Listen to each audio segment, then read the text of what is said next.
Pourquoi Allah invite-t-il à observer l'abeille? Reste bien jusqu'à la fin, car en 4 points, tu vas découvrir une sagesse qui relie la science et la foi. Premièrement, la sourate Les abeilles est la 16e du Coran, et la science a découvert que l'abeille mâle possède précisément 16 chromosomes.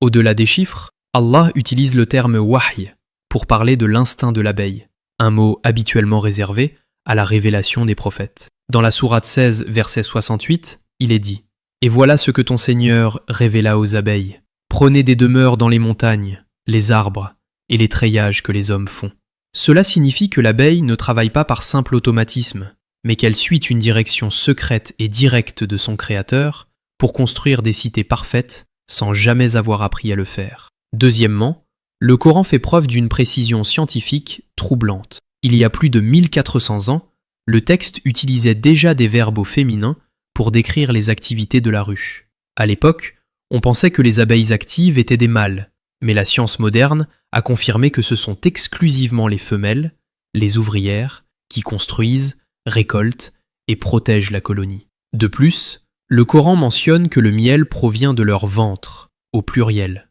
On sait aujourd'hui que l'abeille possède effectivement 2 estomacs, un pour sa propre nutrition et un autre, le jabot, dédié uniquement à la fabrication du miel. Troisièmement, l'observation de l'abeille nous révèle une source de guérison. Dans la sourate 16, verset 69, il est dit « De leur ventre sort une liqueur aux couleurs variées, dans laquelle il y a une guérison pour les gens. » Il y a vraiment là une preuve pour des gens qui réfléchissent. Le miel n'est pas qu'un simple aliment, c'est une véritable pharmacie naturelle. Ses propriétés antibactériennes, antioxydantes et cicatrisantes, aujourd'hui validées par la médecine, en font un remède précieux pour de nombreux maux. Enfin, quatrièmement, l'abeille est présentée comme un modèle moral et spirituel pour chaque croyant.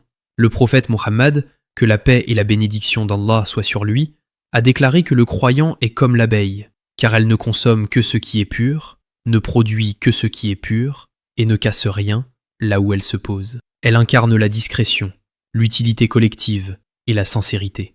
En observant l'abeille, nous comprenons que notre mission est de traverser ce monde en y laissant une trace de douceur et de bienfaisance, sans jamais rien détruire sur notre passage. En méditant sur ce petit insecte, nous découvrons que la science et la spiritualité ne font qu'un.